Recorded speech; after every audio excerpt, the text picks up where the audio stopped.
Salai Story Channel gi mahut sinjaraga mayam pumnamakpu thoibi kaisamna taramna okjari. Ngasi mayam gi damakta khudol tamjanabagi damak puduna laksari bu wari asi chengmi taigi lamta thagi yausang thabal hariba wari adugi ahum subu tangkakni. Hauzik mayam gi maphamda khudol tamjari mayam puna taminarasi. Yam thajada misi adudagi maraibak phadana hinghauraba naha aduna imung manung amadi legaigi misingda mahagya kib waridu ipa pakhana tamlami. Ima aine tumthabaga masak yamna phajabi leisabi nupi amada aigi nakta changaga marai konduna yam kina asrum nairi. Tumlaba kanano nangdi nasakna tongna ipa phajagai aigi gata changaga thongalo siliduna nangdi handakse thabalda songba irak lakjeni. Hoi adumaina haitai ado nangbu kanano namina kari kauge aduga nangna baiduna karino aigona pinabro. O siro penani ailengi jagoi sagi nang tau ko. Aidi penalenba jagoi sabasa namatana tabidre yengbidreba ado nangdi tau ko. Karino ni mai moksibo masak sok phajabi mana asukena haibabu hoida tatoke hoine nangna bahardi ayareni. Nupiduna penalenduna jagoi sabadu nahaduna yam nungaina munna nupiduda yenglammi aduga penalenbagi makhol adusu adugi matik akiba phaurammi. Yare yare nangi penado umta lepo nangi penagi makhol do yamna ki habani jagoi ga do imangna sabir do yare nangjakro thuna ima baba aigi penagi makhol bu taningde haiba aigi jagoi bu yengningde haiba adudi nang si jawo si jawne si karino dubo ai janingde habani ima baba nahadogi mapaduna taduna thongdu namkhairaga masanu padu kanbirami warisi taraga ataba misingdu yamkina yumda hanakhirami mau ani madi nahadogi wari sanaduna thoraklami mau amana aduisia handak siribanu pasingsia aphaba midi amata natene ko mau leisabi uba yadaba nupida so pangang taneba mau amana mo tapna nganghi mi muktakhini asengmani sia asimasu nupi uba yadabani mi yengda yengkasa yam hainadabani haiba. Nangna harido chumudi sumi mapasuni kaino nupi u yadabadi aduna amaromdadi yam phaida uktami singsia sijakibasina phayeba. Hoije aduisia asimdi hinghaure adubu ma kharadi gyan taramanida asida sutadradi nupi khoi mayamnane hek hatpa iduni. Mawani do kana nokminai aduga numitsidagi kulkulge halaman laitin khoramduna yumda khoizu lekham thaduna masa mawasingdu mama oibisingna ngaksenarami nongmadi lembagi mamadu masayam kana ngamlaklamdi lembana fana kana mamadu senarabasu mamagi bibamdu sumsum soksilakpadagi lembana ima ayamaiba kauruke ima nangairamuko ai ngairamu kaurukinuda maraina phazakisani noina paduso matam kharadi thabak satpiranu yumda leiro haibabu hek yadana chathida babase thabak natanda atei karimta mai mamitu udrabani ma ayo lemba ima kainom taurene he ayo ima kaidorake ma taso tayai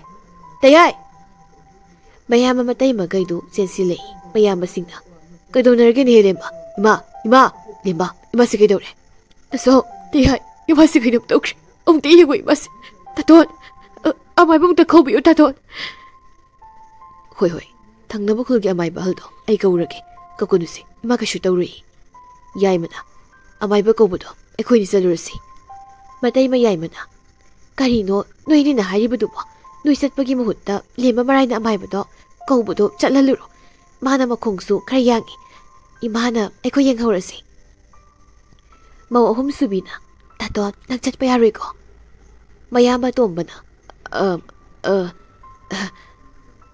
Abu ꯀꯩꯅꯣ ꯆꯠꯄ ꯌꯥꯔꯣꯏꯗꯤ ꯌꯥꯔꯣꯏ ꯆꯠꯂꯣꯏ ꯑꯩ ꯆꯠꯂꯣꯏ ꯂꯦꯝꯕꯅ ꯑꯩ ꯆꯠꯂꯨꯔꯒꯦ ꯇꯥꯆꯧ ꯇꯌꯥꯏ ꯏꯃꯥꯁꯦ ꯐꯖꯅ ꯁꯦꯟꯅꯕꯤꯔꯝꯃꯨꯀꯣ ꯂꯦꯝꯕ ꯆꯠꯇꯨꯅ ꯑꯃꯥꯏꯕꯗꯨ ꯂꯧꯔꯨꯏ ꯃꯌꯥꯝꯕ ꯑꯍꯨꯝꯗꯤ ꯃꯃꯥꯒꯤ ꯃꯅꯥꯛꯇ ꯂꯩꯔꯝꯃꯤ ꯑꯗꯨꯒ ꯃꯇꯩꯃ ꯑꯍꯨꯝꯗꯨꯗꯤ ꯂꯩꯔꯝꯗꯦ ꯑꯃꯥꯏꯕꯅ ꯅꯃꯥꯗꯤ ꯀꯥꯏꯗ ꯂꯩꯕꯨꯀꯣ ꯃꯥꯃꯥ ꯏꯃꯥ ꯁꯣꯝꯗ ꯂꯩꯔꯤ ꯃꯥꯕꯨꯅ ꯑꯃꯨꯛꯇ ꯑꯩꯒꯤ ꯏꯃꯥꯁꯦ ꯐꯅꯕ ꯑꯃꯨꯛꯇ ꯌꯦꯡꯕꯤꯌꯨ ꯍꯣꯏ ꯍꯣꯏ ꯌꯦꯡꯒꯦ ꯅꯣꯏꯅꯦ ꯈꯤꯇ ꯍꯟꯗꯣꯛꯎꯁꯤ ꯑꯃꯥꯏꯕꯗꯨꯅ ꯃꯃꯥꯗꯨ ꯉꯥꯏꯍꯥꯛ ꯌꯦꯡꯂꯕ ꯃꯇꯨꯡꯗ ꯏꯆꯥ ꯁꯨꯝꯗꯧꯁꯤ ꯃꯥꯃꯅꯦ ꯌꯨꯝꯗ ꯈꯔ ꯊꯨꯅ ꯍꯜꯂꯒꯅꯦ ꯅꯃꯥꯁꯤꯒꯤ ꯍꯤꯗꯥꯛ ꯂꯥꯡꯊꯛ ꯁꯦꯝꯂꯨꯒꯦ ꯍꯧꯖꯤꯛ ꯌꯨꯝꯗ ꯍꯜꯂꯒ ꯁꯦꯝꯂꯕꯗꯤ ꯍꯣꯔꯦꯟ ꯅꯨꯃꯤꯗꯥꯡ ꯋꯥꯏꯔꯝ ꯀꯥꯇꯤ ꯂꯣꯏꯒꯅꯤ ꯑꯗꯨꯕꯨꯅꯦ ꯅꯣꯏꯅꯦ ꯍꯌꯦꯡ ꯑꯌꯨꯛꯇꯣ ꯉꯟꯅ ꯑꯣꯏꯅ ꯅꯃꯥꯒꯤ ꯍꯤꯗꯥꯛꯁꯦ ꯂꯧꯕ ꯂꯥꯛꯑꯣ ꯍꯧꯖꯤꯛꯀꯤꯗꯤ ꯃꯥꯃꯅ ꯍꯤꯗꯥꯛ ꯑꯃ ꯄꯤꯔꯝꯒꯦ ꯃꯁꯤ ꯏꯁꯤꯡ ꯂꯨꯝꯕꯨ ꯁꯥꯕꯗ ꯍꯥꯞꯇꯨꯅ ꯅꯃꯥꯁꯦ ꯄꯤꯊꯛꯄꯤꯔꯣ ꯑꯗꯨꯒ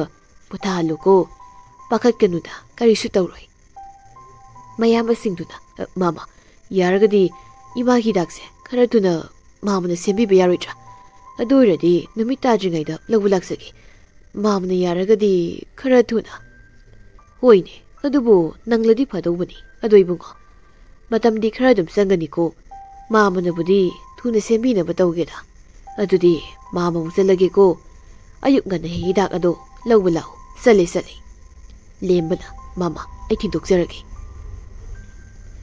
ꯂꯦꯝꯕꯅ ꯑꯃꯥꯏꯕꯗꯨ ꯊꯣꯡꯒꯥꯜ ꯐꯥꯎꯕ ꯊꯤꯟꯗꯣꯛꯄꯤꯔꯝꯃꯤ ꯑꯗꯨꯒ ꯑꯃꯨꯛ ꯃꯃꯥꯒꯤ ꯃꯅꯥꯛꯇ ꯆꯪꯂꯛꯇꯨꯅ ꯑꯃꯥꯏꯕꯅ ꯄꯤꯔꯝꯃꯤ ꯍꯤꯗꯥꯛ ꯑꯗꯨ ꯃꯃꯥꯗ ꯄꯤꯊꯛꯇꯨꯅ ꯄꯣꯊꯥꯍꯜꯂꯤ ꯃꯌꯥꯝꯕꯈꯩꯗꯨꯅ ꯂꯦꯝꯕ ꯑꯗꯨꯗꯤ ꯅꯪ ꯏꯃꯥꯒꯤ ꯃꯅꯥꯛꯇ ꯂꯩꯔꯣꯀꯣ ꯍꯣꯔꯦꯟ ꯏꯃꯥꯅ ꯃꯁꯥ ꯍꯦꯟꯅ ꯉꯝꯂꯛꯇ꯭ꯔꯗꯤ ꯍꯦꯛ ꯀꯧꯔꯛꯑꯣ ꯑꯩꯈꯣꯏꯁꯨꯅꯦ ꯊꯕꯛ ꯈꯔ ꯆꯠꯀꯗꯕ ꯂꯩ ꯊꯨꯅꯕꯨꯗꯤ ꯍꯜꯂꯛꯀꯅꯤꯗ ꯃꯌꯥꯝꯕ ꯇꯣꯝꯕꯅ ꯃꯥ ꯀꯩꯁꯨ ꯇꯧꯔꯣꯏꯗ ꯑꯃꯥꯏꯕꯅ ꯀꯩꯁꯨ ꯇꯧꯔꯣꯏꯅ ꯍꯥꯏꯔꯝꯂꯤꯕꯗꯨꯗꯤ ꯑꯗꯣ ꯅꯪꯅꯦ ꯏꯃꯥꯒꯤ ꯃꯅꯥꯛꯇꯒꯤ ꯍꯦꯟꯒꯠꯇꯨꯀꯣ ꯂꯦꯝꯕ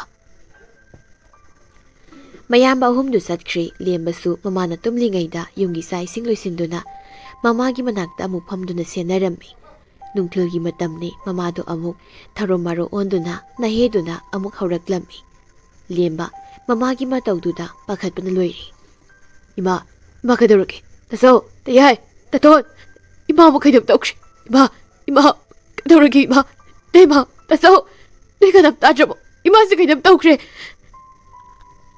ꯃꯇꯩ ꯃꯍꯜꯅ ꯑꯃꯨꯛ ꯀꯩꯗꯧꯔꯕꯖꯥꯠꯅꯣ ꯑꯃꯥꯏꯕꯅ ꯀꯩꯁꯨ ꯇꯧꯔꯣꯏꯅ ꯍꯥꯏꯔꯝꯂꯦ ꯍꯥꯏꯔꯒ ꯑꯃꯨꯛ ꯄꯪꯀꯧꯗ ꯀꯧꯔꯤꯁꯤꯕꯣ ꯃꯇꯩꯃ ꯇꯣꯝꯕꯤꯅ ꯂꯦꯝꯕ ꯅꯪꯒꯤ ꯅꯇꯧꯗꯨꯅ ꯍꯦꯟꯅꯕꯨ ꯀꯤꯈ꯭ꯔꯦꯍꯦ ꯅꯣꯏ ꯇꯥꯇꯣꯟꯗꯨꯁꯨ ꯍꯜꯂꯛꯑꯗꯤ ꯐꯗꯧꯅꯤ ꯃꯇꯩ ꯃꯌꯥꯏꯃꯅ ꯂꯦꯝꯕ ꯏꯃꯥꯗꯣ ꯀꯩꯁꯨ ꯇꯧꯔꯣꯏ ꯅꯪꯒꯤ ꯈꯨꯀꯧ ꯂꯥꯀꯧꯗꯨꯅ ꯍꯦꯟꯅ ꯀꯤꯍꯜꯂꯤ ꯃꯤ ꯇꯥꯔꯗꯤ ꯏꯃꯥꯗꯣ ꯁꯤꯔꯕꯣꯏ ꯈꯟꯈ꯭ꯔꯅꯤ ꯏꯇꯩꯃ ꯇꯥꯆꯧꯒ ꯇꯌꯥꯏꯒꯗꯣ ꯑꯃꯥꯏꯕꯃꯨꯛꯇ ꯀꯧꯕꯤꯔꯁꯨ ꯍꯥꯏꯕꯤꯌꯨ ꯏꯃꯥꯁꯤ ꯌꯥꯝ ꯋꯥꯔ ꯃꯥꯜꯂꯤ ꯏꯇꯩꯃ ꯃꯩꯇꯩ ꯃꯌꯥꯏꯃꯅ ꯎꯅꯣꯏ ꯇꯌꯥꯏꯗꯣ ꯍꯜꯂꯛꯇ꯭ꯔꯤꯌꯦ ꯏꯆꯦ ꯏꯇꯩꯗꯤ ꯍꯜꯂꯛꯈ꯭ꯔꯗꯥꯏꯅꯦ ꯍꯜꯂꯛꯇ꯭ꯔꯤꯌꯦ ꯍꯩꯄꯥ ꯑꯃꯨꯛ ꯁꯥꯖꯤꯜꯂꯛꯀꯅꯨ ꯂꯦꯝꯕ ꯅꯌꯥꯝꯕꯗꯣ ꯍꯜꯂꯛꯂꯒꯅꯦ ꯏꯃꯥꯒꯤ ꯃꯅꯥꯛꯇ ꯆꯪꯍꯜꯂꯛꯑꯒꯦꯀꯣ ꯅꯪꯅ ꯀꯞꯄꯒ ꯄꯪꯀꯧꯗ ꯀꯧꯏ ꯄꯣꯊꯥꯐꯝꯒ ꯈꯪꯗ꯭ꯔꯦꯕ ꯃꯇꯩꯃ ꯇꯣꯝꯕꯤꯅ ꯑꯍꯣꯏꯕ ꯑꯩꯗꯤ ꯐꯖꯅ ꯇꯨꯝꯊꯧꯔꯕꯅꯤ ꯂꯦꯝꯕꯒꯤ ꯃꯈꯣꯜꯁꯤꯅ ꯇꯨꯝꯃꯒ ꯂꯣꯏ ꯀꯥꯏꯔꯤ ꯑꯍꯜꯒ ꯌꯥꯏꯃꯒꯅ ꯑꯗꯨꯗꯤ ꯑꯃꯨꯛ ꯇꯨꯝꯂꯨꯔꯣ ꯀꯩꯅꯣ ꯃꯇꯩ ꯃꯈꯩꯗꯨ ꯃꯥꯏ ꯀꯥꯗ ꯆꯪꯅꯈ꯭ꯔꯤ ꯂꯦꯝꯕꯗꯤ ꯃꯇꯩꯃ ꯑꯍꯨꯝꯗꯨꯒꯤ ꯃꯑꯣꯡ ꯃꯇꯧꯗꯨꯗ ꯃꯄꯨꯛꯅꯤꯡ ꯌꯥꯝꯅ ꯅꯨꯡꯁꯤꯔꯝꯃꯤ ꯑꯗꯨꯒ ꯃꯃꯥꯒꯤ ꯃꯇꯧꯗꯨ ꯌꯦꯡꯕ ꯉꯝꯗꯕꯗꯒꯤ ꯇꯧꯐꯝ ꯂꯥꯛꯐꯝ ꯈꯪꯗꯗꯅ ꯃꯄꯥꯟꯗ ꯑꯃꯨꯛ ꯆꯦꯟꯊꯣꯔꯛꯏ ꯑꯗꯨꯕꯨ ꯃꯌꯥꯝꯕ ꯑꯍꯜꯗꯨꯗꯤ ꯃꯥꯡꯒꯣꯟꯗ ꯕꯤꯔꯤ ꯑꯃ ꯆꯤꯡꯂꯒ ꯐꯝꯗꯨꯅ ꯂꯩꯔꯝꯃꯤ ꯇꯥꯆꯧ ꯅꯪ ꯍꯜꯂꯛꯑꯕꯣ ꯑꯩꯗꯤ ꯍꯜꯂꯛꯄ ꯀꯨꯏꯔꯦꯅꯦ ꯏꯃꯥꯕꯨ ꯇꯨꯝꯂꯤꯕ ꯅꯠꯇ꯭ꯔꯣ ꯀꯩꯁꯨꯕꯨꯗꯤ ꯇꯧꯔꯣꯏꯗ ꯇꯥꯆꯧ ꯏꯃꯥꯗꯨ ꯐꯠꯇꯦ ꯉꯁꯥꯏ ꯑꯗꯨꯃꯥꯏꯅ ꯑꯃꯨꯛ ꯇꯧꯔꯒ ꯂꯩꯔꯦ ꯇꯥꯆꯧ ꯑꯩ ꯌꯥꯝ ꯄꯥꯈꯠꯂꯤ ꯇꯥꯆꯧꯅ ꯑꯃꯥꯏꯕꯗꯣ ꯑꯃꯨꯛꯇ ꯀꯧꯕꯤꯔꯣ ꯏꯃꯥꯒꯤ ꯃꯇꯧꯁꯦ ꯑꯩ ꯌꯥꯝ ꯄꯥꯈꯠꯂꯤ ꯇꯥꯆꯧ ꯃꯇꯩꯃꯅ ꯌꯥꯔꯣꯏ ꯅꯣꯏ ꯇꯥꯆꯧꯁꯦ ꯊꯕꯛ ꯆꯠꯂꯨꯕꯒꯤ ꯋꯥꯕꯅ ꯂꯣꯏꯔꯕꯅꯤ ꯑꯗꯨꯒ ꯊꯦꯡꯁꯨ ꯊꯦꯡꯂꯦ ꯉꯥꯏꯍꯥꯛ ꯂꯩꯔꯗꯤ ꯅꯨꯃꯤꯠ ꯇꯥꯔꯅꯤ ꯏꯇꯩꯃꯕꯨ ꯇꯥꯆꯧꯁꯦ ꯍꯜꯂꯛꯇ꯭ꯔꯤꯅ ꯍꯥꯏꯕꯗꯥꯏꯅꯦ ꯃꯌꯥꯝꯕ ꯑꯍꯜꯅ ꯀꯅꯥꯅ ꯍꯥꯏꯔꯤꯕ ꯑꯩꯅ ꯍꯥꯏꯕꯅꯦ ꯅꯪꯅ ꯋꯥꯅ ꯇꯨꯝꯕꯗꯨꯗ ꯑꯩꯅ ꯍꯧꯗꯣꯛꯇꯕꯅꯤ ꯑꯗꯨꯗ ꯑꯩꯅ ꯂꯦꯝꯕꯗ ꯅꯌꯥꯝꯕꯗꯣ ꯍꯜꯂꯛꯇ꯭ꯔꯤꯅ ꯍꯥꯏꯔꯝꯕꯅꯤ Nang siribako. Ado lemba. Hayeng ayukto nganane. Hidakto amaibadagi laurasi. Ado imabu chakti sakrabro. Lemba matai mada sauni yengi wadi ngangdi aduga mapagi cycle sangoida lairibadu inturai aduga amaibagi mayimda thawraga satkri. Ye mayam baigona sarga sakre ne koi lembase. Tabra nupi aine imagi manakta jangluge ko. Nang leitradi misingsi wadawri. Aduna ne nangse ipamda puraga thamlage. Adum kanda tasau kanada kauki yengi. Aduga ꯑꯩꯈꯣꯏꯅ ꯏꯄꯥꯝꯗꯅꯦ ꯏꯆꯥ ꯑꯍꯨꯝꯁꯤꯒ ꯅꯨꯡꯉꯥꯏꯅ ꯂꯩꯊꯣꯛꯎꯒꯦ. ꯂꯦꯝꯕ ꯑꯃꯥꯏꯕꯒꯤ ꯊꯣꯡꯒꯥꯜ ꯌꯧꯔꯛꯇꯨꯅ ꯃꯥꯃꯥ ꯑꯩꯈꯣꯏꯒꯤ ꯏꯃꯥꯒꯤ ꯍꯤꯗꯥꯛ ꯁꯦꯝꯕ ꯂꯣꯏꯔꯕꯣ? ꯏꯕꯨꯡꯉꯣ ꯅꯪ ꯑꯣꯏꯔꯦ. ꯑꯗꯨ ꯅꯪꯗꯤ ꯀꯅꯥꯒ ꯂꯥꯛꯃꯤꯟꯅꯔꯤꯕꯅꯣꯅꯦ? ꯑꯩꯅ ꯍꯌꯦꯡ ꯑꯌꯨꯛ ꯉꯟꯅ ꯂꯥꯛꯎꯀꯣꯅ ꯍꯥꯏꯔꯒ. 이붕어 ꯅꯪꯅꯦ ꯃꯝꯗ꯭ꯔꯤꯉꯩꯁꯤꯗꯅꯦ ꯌꯨꯝꯗ ꯍꯜꯂꯧꯔꯣ. ꯍꯤꯗꯥꯛꯇꯣ ꯍꯌꯦꯡ ꯉꯟꯅ ꯂꯧꯕ ꯂꯥꯛꯎꯀꯣ. ꯆꯠꯂꯣ. ꯃꯝꯈ꯭ꯔꯕꯗꯤꯅꯦ ꯐꯔꯛ ꯑꯃꯨꯛ ꯇꯥꯒꯅꯤ. ꯃꯥ ꯑꯃꯁꯨ ꯉꯁꯥꯏꯗꯒꯤ ꯅꯃꯥꯒꯤ ꯍꯤꯗꯥꯛ ꯑꯗꯨ ꯁꯦꯝꯂꯝꯂꯤꯕꯅꯤ. ꯂꯣꯏꯕꯗꯅꯦ ꯌꯥꯝ ꯊꯦꯡꯈ꯭ꯔꯅꯤꯀꯣ. ꯍꯌꯦꯡ ꯑꯌꯨꯛꯇꯣ ꯉꯟꯅ ꯂꯥꯛꯎ. ꯅꯠꯇ꯭ꯔꯒꯅꯦ ꯑꯩ ꯑꯣꯏꯅ ꯊꯤꯜꯂꯛꯂꯒꯦ. ꯍꯧꯖꯤꯛꯇꯤꯅꯦ ꯅꯪ ꯌꯥꯝ ꯊꯨꯅ ꯌꯨꯝꯗ ꯍꯟꯈ꯭ꯔꯣꯀꯣ. ꯌꯨꯝꯗ ꯍꯟꯈ꯭ꯔꯣ. ꯏꯃꯥꯗꯣ ꯀꯩꯁꯨ ꯇꯧꯔꯣꯏꯅꯦ. ꯅꯣꯏꯅ ꯄꯪꯄꯥꯗ ꯄꯥꯈꯠꯂꯅꯨ ꯀꯣ. ꯃꯥꯃꯥ 이마도 타로 마로 온두나 영화는 깜내가 레하위네 마마. 아두나 아이 하영 아육 나이부터 감내로예 마마. 아이는 가리슈 떠로이 하려가. 아두디네 낭 망골다 약다 팜룰라. 마마네 얌투나 나마기 닭도 ngasi 비탁나나봐. 카라 하나 셈질렀겠고. 호이 마마 야르가디 카라투나 셈비우고 마마. 이붕어 hidakpudi sema loiribo matamsidi yamna thengkraba malene. Nayambasingdudi namagi manakta lehobro. Lehoradi kaishu kiningai oide. Aduna nang ngasi numidang simadi aigida leikro. Hayeng ayuk ngannane namagi dakse muraga haloko. Yani mama imagi dakto bibiro ai sakrage. Imado ayudradi henna warani. Mama hidak ase kayam kamaina pitaktoino atuda haibiro. 하, 이붕어 히닥두부디 이싱 lumbu 사버다 틀라가던 비탁가다버니네. 여우버가 아둔 비탁바 야래다. 아도 이붕어 낭네 윰다디 할라능제보 야라가디 하행 할로네. 마마 이절라게 이마도 앵가이도 쏘이레라머니. 아도 마마 하행 이육도 마마네 아이코이다 엉따가 락비요. 마마게 와만수 비지버니. 마이바두나 렘바부 캄바수 야다버다기. awamandu디 이마나 나부 파라가네 노이나 angamba khara pibaduna yare. Adudi se namagi dakse sida leire. Chen hapugo tahawnemo. Adugane maiketsina khoizule kham samlaga cycle mamangda thelo. Munalba yade ko munalba yade. Yare adudi yum yongnaba salu ko ibungo. Hoi mama chale mama. Lembado yum yongnaba cycle du kana thauduna chatki. Lemana cycle do kana tharakpana khoizule khamdu tahurami.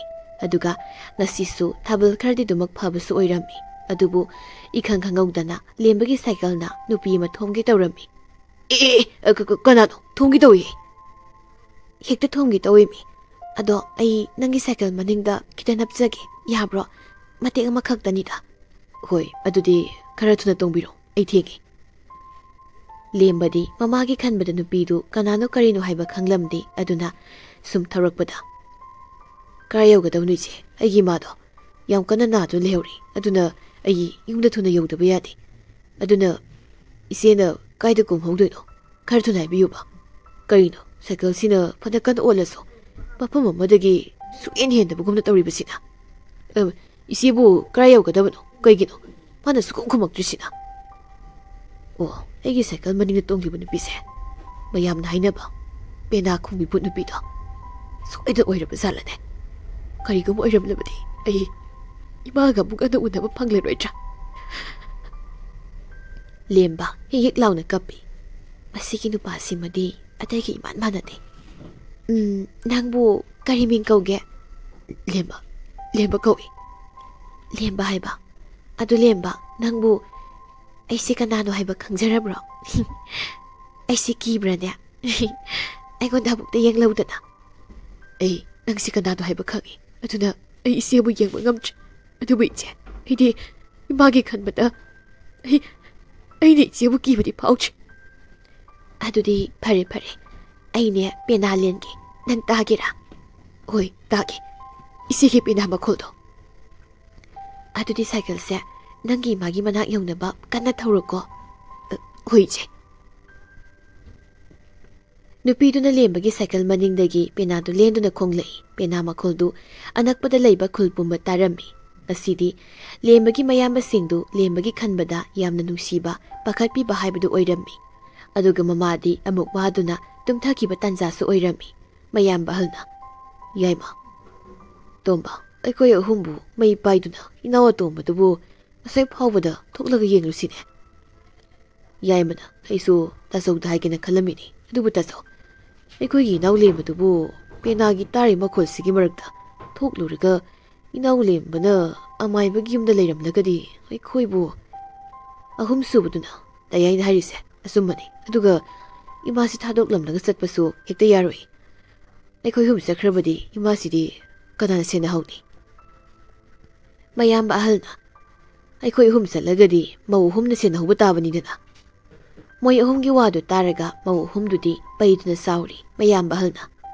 ꯇꯥꯔꯤꯕꯣ ꯑꯉꯥꯡꯁꯤꯡꯗꯨ ꯇꯨꯝꯈ꯭ꯔꯗꯤ ꯅꯪ ꯏꯃꯥꯒꯤ ꯃꯅꯥꯛꯇ ꯂꯩꯔꯝꯃꯨ ꯂꯥꯛꯑꯣ ꯏꯃꯥꯗꯤ ꯇꯨꯝꯂꯤꯕ ꯅꯠꯇ꯭ꯔꯣ ꯑꯗꯨꯅ ꯍꯣꯔꯦꯟ ꯑꯅꯥꯕ ꯍꯧꯔꯛꯂꯒ ꯑꯣꯏꯅ ꯏꯃꯥꯅ ꯂꯧꯔꯀꯥꯟꯗ ꯑꯣꯏꯅ ꯆꯪꯉꯒꯦ ꯑꯩꯗꯤ ꯇꯨꯝꯕ ꯆꯪꯂꯒꯦ ꯅꯃꯥꯕꯨ ꯁꯦꯟꯅꯒꯗ꯭ꯔꯥ ꯅꯅꯥꯎ ꯅꯨꯄꯥ ꯃꯃꯥ ꯅꯤꯡꯕꯗꯨꯕꯨ ꯁꯦꯟꯅꯒꯗ꯭ꯔꯥ ꯄꯦꯟ ꯍꯦꯛ ꯄꯦꯜꯂꯤ ꯁꯩꯇ ꯃꯇꯩ ꯃꯌꯥꯏꯃꯅ ꯑꯁꯦꯡꯕꯅꯤ ꯏꯃꯥꯁꯦ ꯁꯤꯕ꯭ꯔꯁꯨ ꯁꯤꯗ ꯐꯕ꯭ꯔꯁꯨ ꯐꯗ ꯑꯩꯈꯣꯏꯗ ꯑꯣꯠꯂꯒ ꯑꯗꯨꯝ ꯂꯩꯃꯤ ꯃꯌꯥꯝꯕ ꯑꯍꯜꯅ ꯀꯔꯤ ꯍꯥꯏꯕ ꯉꯥꯏꯈꯣ ꯉꯥꯏꯈꯣ ꯃꯌꯥꯝꯕ ꯇꯣꯝꯕꯅ ꯇꯥꯆꯧꯁꯤ ꯏꯇꯩꯃ ꯐꯨꯗꯣꯏꯖꯥꯠꯂꯣ ꯃꯌꯥꯝꯕ ꯌꯥꯏꯃꯅ ꯐꯨꯗꯣꯏꯔ ꯅꯠꯇꯦ ꯐꯨꯈ꯭ꯔꯤꯗꯣ ꯃꯌꯥꯝꯕ ꯇꯣꯝꯕꯅ ꯑꯗꯨꯗꯤ ꯇꯌꯥꯏ ꯇꯥꯆꯧ ꯐꯥꯎꯕ ꯏꯇꯩꯃ ꯐꯨꯈ꯭ꯔꯦ ꯑꯩꯈꯣꯏꯅꯤꯁꯨ ꯐꯨꯍꯧꯕꯅ ꯐꯔꯣꯏꯗ꯭ꯔꯣ ꯃꯇꯩ ꯃꯌꯥꯏꯃꯅ ꯍꯦ ꯀꯩꯅꯣ ꯅꯣꯏꯅꯤ ꯉꯥꯡꯅꯩꯗꯨꯕꯣ ꯍꯦ ꯅꯣꯏꯅꯦ ꯑꯩꯈꯣꯏꯗ ꯀꯤꯗꯕ ꯇꯧꯅꯨꯀꯣ ꯃꯌꯥꯝꯕ ꯌꯥꯏꯃꯅ ꯀꯔꯤꯕ ꯅꯪ ꯈꯪꯕ꯭ꯔꯥꯗꯣ ꯃꯌꯥꯝꯕ ꯇꯣꯝꯕꯅ ꯑꯩꯁꯨ ꯐꯨꯔꯒꯦꯍꯦ ꯃꯌꯥꯝꯕ ꯑꯍꯨꯝꯗꯨꯅ ꯉꯁꯤꯗꯤ ꯅꯨꯄꯥ ꯊꯣꯛꯅ ꯃꯥꯒꯤ ꯅꯨꯄꯤꯗꯨ ꯇꯞ ꯇꯥꯈꯩ ꯐꯨꯊꯔꯝꯃꯤ ꯃꯇꯩ ꯑꯍꯨꯝꯗꯨ ꯉꯁꯤꯗꯤ ꯀꯞꯇꯨꯅ ꯀꯤꯗꯨꯅ ꯃꯃꯥꯒꯤ ꯃꯅꯥꯛꯇ ꯆꯦꯟꯁꯤꯟꯗꯨꯅ ꯈꯥꯡꯉꯤ ꯁꯣꯝꯗꯁꯨ ꯄꯦꯅꯥ ꯈꯣꯡꯕꯤ ꯚꯨꯠ ꯅꯨꯄꯤꯗꯨ ꯂꯦꯝꯕꯒꯤ ꯌꯨꯝ ꯃꯅꯥꯛ ꯌꯧꯔꯛꯄꯒ ꯄꯦꯅꯥ ꯈꯣꯡꯕꯗꯨ ꯂꯦꯞꯄꯤ ꯂꯦꯝꯕ ꯑꯩꯅ ꯂꯦꯟꯕ ꯄꯦꯅꯥꯒꯤ ꯃꯈꯣꯜꯁꯦ ꯐꯖꯕ꯭ꯔꯣ ꯌꯥꯝꯅ ꯐꯖꯩ ꯏꯆꯦ ꯏꯆꯦꯒꯤ ꯃꯔꯨ ꯂꯩꯕ ꯄꯦꯅꯥꯒꯤ ꯃꯈꯣꯜ ꯑꯗꯨ ꯇꯥꯔꯒ ꯑꯩꯒꯤ ꯊꯃꯣꯏꯕꯨ ꯀꯞꯍꯜꯂꯤ ꯏꯆꯦ ꯅꯪꯁꯤ ꯌꯥꯝꯅ ꯋꯥꯕ ꯃꯥꯜꯂꯤ ꯑꯩꯅ ꯑꯩꯒꯤ ꯏꯃꯥꯒꯤꯗꯃꯛ ꯋꯥꯕꯒꯨꯝꯅ ꯏꯆꯦꯁꯨ ꯌꯥꯝꯅ ꯋꯥꯕ ꯃꯥꯜꯂꯤ ꯑꯩꯒꯤ ꯄꯦꯅꯥꯒꯤ ꯃꯈꯣꯜꯁꯤ ꯇꯥꯔꯒ ꯅꯪꯕꯨ ꯀꯞꯄꯦ ꯍꯥꯏꯕ ꯑꯗꯨ ꯂꯦꯝꯕ ꯑꯩꯅ ꯄꯦꯅꯥ ꯂꯦꯟꯗꯨꯅ ꯈꯣꯡꯕꯁꯦ ꯂꯣꯏꯕ ꯐꯥꯎꯕ ꯇꯥꯕꯤꯔꯤꯁꯦ ꯅꯪꯅ ꯑꯍꯥꯟꯕꯅꯤ ꯏꯆꯦ ꯑꯩ ꯏꯆꯦꯒꯤ ꯁꯛꯇꯝꯗꯣ ꯑꯃꯨꯛꯇ ꯌꯦꯡꯖꯒꯦ ꯅꯨꯄꯤꯗꯨ ꯀꯟꯅ ꯅꯣꯛꯂꯛꯏ ꯑꯗꯨꯒ ꯑꯃꯨꯛ ꯍꯤꯛ ꯂꯥꯎꯅ ꯑꯃꯨꯛ ꯀꯞꯄꯤ ꯂꯦꯝꯕ ꯅꯨꯄꯤꯗꯨ ꯌꯦꯡꯂꯝꯃꯤ ꯑꯗꯨꯕꯨ ꯍꯟꯗꯛꯇꯤ ꯅꯨꯄꯤꯗꯨ ꯃꯁꯥꯒꯤ ꯑꯁꯦꯡꯕ ꯁꯛꯇꯝꯗ ꯑꯣꯏꯅ ꯂꯩꯔꯝꯃꯤ ꯂꯦꯝꯕ ꯅꯪ ꯑꯩꯒꯤ ꯋꯥꯔꯤ ꯇꯥꯒꯦꯔꯥ ꯍꯣꯏ ꯇꯥꯒꯦ ꯑꯗꯣ ꯑꯩ ꯏꯃꯥꯒꯤ ꯍꯤꯗꯥꯛꯁꯤꯃꯇꯪ ꯄꯤꯊꯛꯂꯝꯈꯤꯒꯦ ꯑꯗꯨꯒ ꯑꯩ ꯑꯃꯨꯛ ꯊꯣꯛꯂꯛꯂꯒ ꯏꯆꯦ ꯅꯪꯒꯤ ꯋꯥꯔꯤꯗꯣ ꯑꯩ ꯇꯥꯔꯒꯦ ꯏꯆꯦ ꯅꯪ ꯑꯩꯕꯨ ꯉꯥꯏꯔꯝꯃꯨꯀꯣ ꯍꯣꯏ ꯑꯗꯨꯗꯤ ꯏꯃꯥꯒꯤ ꯍꯤꯗꯥꯛꯇꯣ ꯍꯥꯟꯅ ꯄꯤꯊꯛꯂꯨꯔꯣ ꯑꯩ ꯅꯪꯕꯨ ꯃꯐꯝꯁꯤꯗ ꯉꯥꯏꯔꯝꯒꯦꯀꯣ ꯍꯣꯏ ꯏꯆꯦ ꯃꯌꯥꯝꯕ ꯑꯍꯜꯅ ꯌꯥꯏꯃ ꯑꯇꯣꯝꯕ ꯊꯣꯡꯒꯥꯜꯗ ꯑꯃꯨꯕ ꯑꯃ ꯆꯪꯉꯩꯁꯤꯕꯨ ꯀꯅꯥꯅꯣ ꯃꯌꯥꯝꯕ ꯌꯥꯏꯃꯅ ꯍꯣꯏꯗꯤ ꯇꯥꯆꯧ ꯚꯨꯠ ꯅꯨꯄꯤꯗꯣ ꯑꯣꯏꯔꯕ ꯖꯥꯠꯂꯥ ꯏꯃꯨꯡꯗ ꯆꯪꯉꯁꯤꯔꯣ ꯃꯌꯥꯝꯕ ꯇꯣꯝꯕꯅ ꯇꯥꯆꯧ ꯇꯌꯥꯏ ꯑꯩꯈꯣꯏ ꯂꯦꯝꯕꯅꯤꯅꯦ ꯁꯤꯗꯤ ꯃꯌꯥꯝꯕ ꯑꯍꯜꯅ ꯍꯣꯏꯅꯦ ꯏꯌꯥꯝꯕꯒꯤ ꯂꯦꯝꯕ ꯅꯪ ꯌꯨꯝꯗ ꯍꯜꯂꯛꯂꯤꯗꯅ ꯅꯌꯥꯝꯕ ꯑꯩꯈꯣꯏ ꯑꯍꯨꯝꯗꯤ ꯅꯪꯒꯤ ꯈꯟꯕꯗ ꯀꯌꯥꯗ ꯋꯥꯔꯕꯅꯣ ꯃꯌꯥꯝꯕ ꯑꯍꯨꯝꯅ ꯂꯦꯝꯕꯕꯨ ꯀꯣꯜꯂꯒ ꯀꯞꯄꯤ ꯂꯦꯝꯕꯅ ꯇꯥꯆꯧ ꯇꯌꯥꯏ ꯇꯥꯇꯣꯟ ꯑꯩ ꯀꯩꯁꯨ ꯇꯧꯗꯤꯌꯦ ꯑꯩ ꯌꯨꯝꯗ ꯍꯜꯂꯛꯂꯕꯁꯤꯗꯤ ꯑꯗꯨ ꯏꯃꯥꯒꯤ ꯍꯤꯗꯥꯛꯅꯤ ꯑꯩꯅ ꯄꯨꯔꯛꯏꯁꯦ ꯍꯧꯖꯤꯛꯇꯤ ꯑꯩꯈꯣꯏꯒꯤ ꯏꯃꯥ ꯅꯥꯕ ꯐꯔꯅꯤ ꯂꯥꯎ ꯇꯥꯆꯧ ꯇꯌꯥꯏ ꯇꯥꯇꯣꯟ ꯏꯃꯥꯕꯨ ꯍꯤꯗꯥꯛ ꯄꯤꯊꯛꯂꯨꯔꯁꯤ ꯍꯣꯏ ꯂꯥꯛꯑꯣ ꯏꯃꯥꯒꯤ ꯃꯅꯥꯛꯇ ꯆꯪꯂꯁꯤ ꯆꯥꯛꯁꯨ ꯇꯇꯩꯃꯁꯤꯡꯅ ꯂꯣꯏꯈ꯭ꯔꯕꯅꯤ ꯃꯇꯩꯃ ꯑꯍꯨꯝꯗꯨꯅ ꯑꯩꯈꯣꯏ ꯂꯦꯝꯕꯗꯤ ꯍꯜꯂꯛꯂꯤꯗꯅ ꯑꯩꯈꯣꯏꯅ ꯄꯦꯅꯥꯒꯤ ꯃꯈꯣꯜꯗꯨꯗ ꯑꯩꯈꯣꯏꯗꯤ ꯚꯨꯠ ꯅꯨꯄꯤꯗꯨꯅ ꯀꯞꯄꯒꯤ ꯃꯈꯣꯜꯗꯨꯒ ꯑꯩꯈꯣꯏ ꯂꯦꯝꯕꯁꯦ ꯍꯜꯂꯛꯂꯔꯣꯏꯗ꯭ꯔꯅ ꯈꯜꯂꯨꯔꯕꯅꯤꯅꯦ Matai mayayamana adudi imaga lemaga chak pijanaba tawrasira iche. Matai matombina chakti imaga lemagi do ai semlagi. Lembana hoi taima adui taimase ising aru malairagadi imagi dak semnaba kita puthok pirauba. Mamana imagi lemba hau ima isa ilage ko aduga hidak takse ima naba faradawani. Hausikti ima naba faranida. Isa imau toina sumaina punna imagi manakta leiba uba pangbase ima pele. Kasidi ima pele. Lemba na mamado kollaga kapi. Lemba ima kaisu tawroine kapkanuse. Ima naba phare ne. Isa sa ima naba phare ne noisu ima senabada waramlani. Chalo. Potazaro. Mayama singduna. Hoi ma adudi lemba nangi maga leminaro ko. Hore nungai tradi hekta kauro ko. Matai masingduna. Ima potaro ko. Kaisu tawroida. Imagi damakta ikoi mayam leirisidi. Mayama matai masingdu mai kada sangnakri. Lemba ima ngehak pothage. Nangsu pothazaruro. Ima naba phareda. Isabu wahabana loiramani. Pothazaruro. Ima hana potharo. Aduga isu potharage ma. Si ima hana potharo. Hoi. Lemba mamana tumba ngaiduna lei. Mamana hek tumkibaga lembana mamagi phaijup supiramlaga thong tapna hanglaga mabana thoklai. Aduga lemba pena khongmi but nupiduga haina khiba phamadu lai. Pena khongmi nupidudi haina khiba maphamadu jagoi saduna dumak leirami. Pena khongmi nupidusu jagoi sabdu leptuna lemba bungaiduna lai. Lemba nang lakti laidana. Adudi aigi tung inaro lemba. Hoije. Adum inaro ko nangbu kibrane. Kiri je. Adudi lao ko aigi tung dadum. Pena khongmi nupiduna lembabu lamhang dahuba saruba haino pami makhong tamna puraklami. Ko lemba nangbu imagi dak pitaklam labro. Hoije. Imabu jaksu inbiramli. Hidaksu pitaklam laga. Imado nungaina tumhalamli. Adon hausikti ay sirabasu yari. Nangbu aigi wari taba lairo. Natraga siba lairo. Onthok na supangida ko lemba nangse. Kanagumba miyama oyamlabadi aigi inakta amuk hana laklaroidabani. Adubu nangdi aigi inakta amuk lai. Adudi ngasiga hingsimadi nang aigi wari taro ko lemba. Haying nungan bagadi nang imagi manakta nungaina muk laizaruro. Aisu amuk hana laktaba oirage. Adudi isigi warido taragi liro. Isigi warido ay taragi. Pena khongmi but nupidu magi waridu lembada liba hawi. Adudi taro ko. Aigi mingmem toy. Madamdo chahi 8 muki mamangi warini. Madamduda aigi sahi 13 muk suri. Ay pena khongba jagoi saba yam pamjarami. Adubu aigi ma pabana yamna lairaba oibana aigi apambado maning tunganbani ngamlamde. Aduga aigi khulai kaiduda aibu yamna pamjaba nupa amasu leirami. Ainasu mabu yamna nungsi. Adubu aigi nungsibadi nongmuta magonda khanghalamde. Wari makhadi je. Pena khongmi but nupiduna magi asengba nungsiraba wari singdu lembada liba horaklami.